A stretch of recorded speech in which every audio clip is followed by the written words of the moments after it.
What's going on, guys? Here at Silver Slayer, and I'm back with a brand new video. In this video, as you guys can tell from the title, is a video of me telling you guys how to correctly use dock.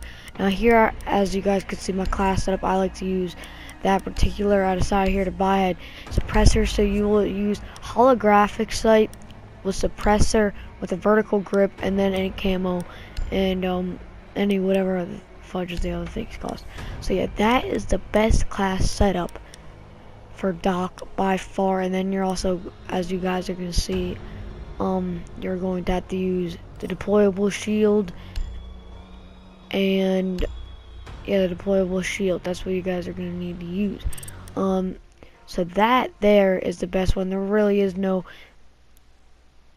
pistol you need to use. And see here, this is obviously episode 2 as well, but look at, I totally forget to pick up. I was on my phone, you know, looking up how to be a better YouTuber for you guys, and you know, I decided to pick recruit. But this round did not go extremely bad for me. I actually did okay, but as a recruit, so that's showing a good sign. But either way, I want to get into the actual what I wanted to say, like, about this video. Is I wanted to get into actually talking about dock. Now the best way to use dock is you need to be a person that, like, of your team that sits in the back, that sits by the bombs, that doesn't go upstairs into a random room, because once you die, your team could be screwed, because obviously you're the only people that could heal one of them. So you need to be there just in case maybe one of your teammates need more health or something like that. So that's important for you as a dock to take control of that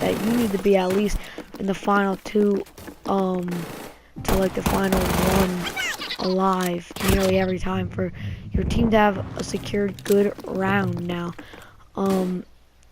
see here, if I was defense 16 health, if there was not a dock alive, I would be screwed. I would not be able to get another kill probably. So either way, that is the number one thing, is you need to be a guy that is good at camping and stuff like that. You need to be someone that is able to, you know, just sit back, get kills. That way the kills will come, but you are gonna die more often than you're not, just because Doc also has a nice armor setup. Like, he has good armor. I'm pretty sure he has 3 armor, 1 speed out of 3, which is just insanely good. So basically what I'm trying to explain is that if you come in one-on-one, you're camping in a corner, they're out randomly, you'll win at least 60% of the time if you have good aiming. Now the reason why I started using dock is because the MP5 itself is an extremely good weapon. It has barely any recoil compared to the to a lot of the other guns. Now most people, what I used to use is Bandit. Now the reason why I do not use Bandit anymore is because Bandit, the MP7, as you can see there at the bottom of the thing, the MP7 has a ton of recoil or kickback, whatever you guys like to call it. It has a lot of that. I don't care what anyone says, it has a ton of that stuff.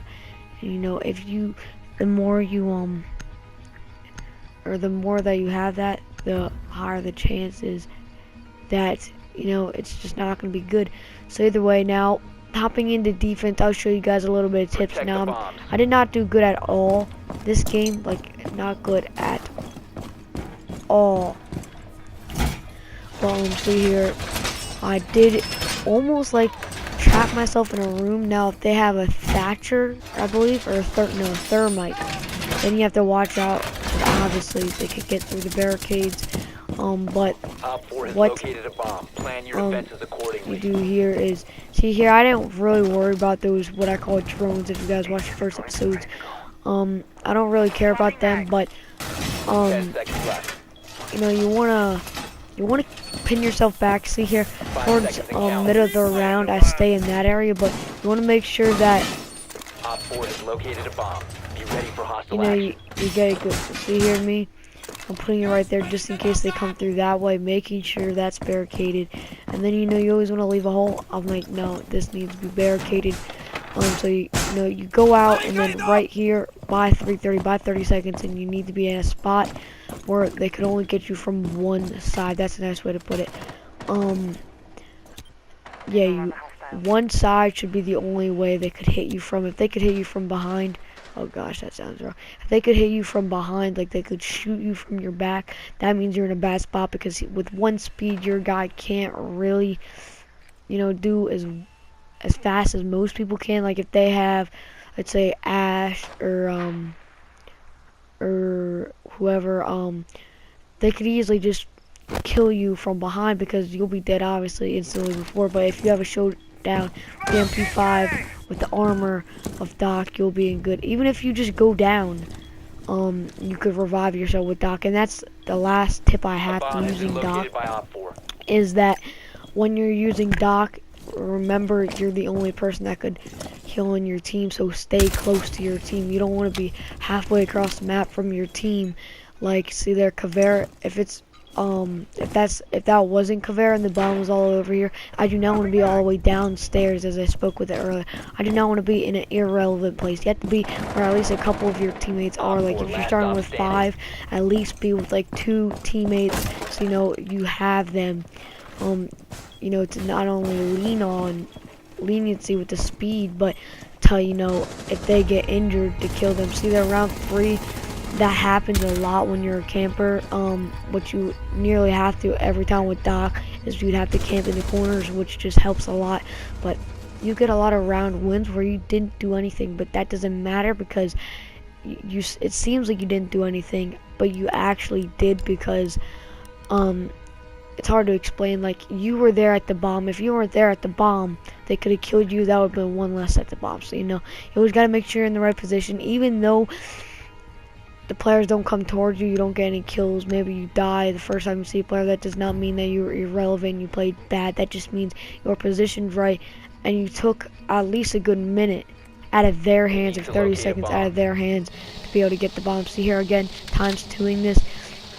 Let me know in the comment section down below if you guys want me to just fast forward the normal videos, like the normal episodes. I will be doing a lot of reviews and tips on characters. My next would probably be Fuse, but probably not tomorrow, unless this gets really good views and really good likes, and you guys like these tips and tricks, or not tips and tricks, but tips for characters videos.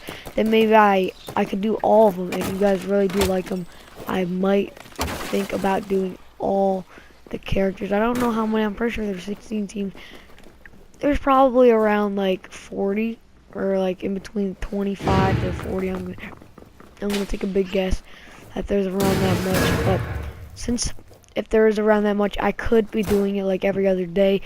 As long as you guys smash that like button, share this video, and please subscribe for more videos. So yeah, hopping into this offensive thing.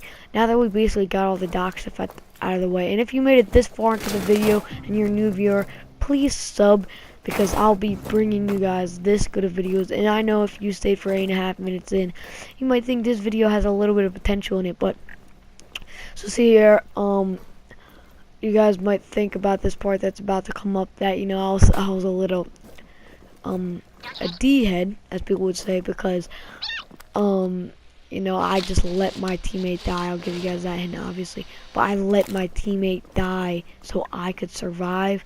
But I don't really see it as me letting him die.